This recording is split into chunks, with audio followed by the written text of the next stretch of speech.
खबर शामिल करते हैं खारान से। हमारे गिदरोशिया पॉइंट के नुमाइंदा सलमान बलोच से। खारान में कार और मोटरसाइकिल में तसादुम, 2 अफराद शदीद जख्मी, तशवीशनाक हालत में कोयटा मुंतकिल।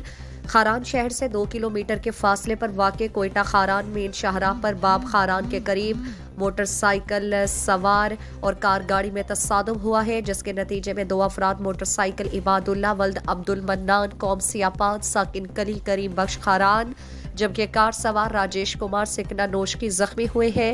जख्मियों को फौरी तौर पर डिविजनल हेडक्वार्टर शेख ज़ैद अस्पताल खारान मुंतकिल कर दिया गया, जहां डॉक्टर्स ने जख्मियों को फौरी इब्तदाई तिब्बी इमदाद देकर इबादुर रहमान को मजीद इलाज और मुआलजे के लिए कोयटा मुंतकिल कर दिया है।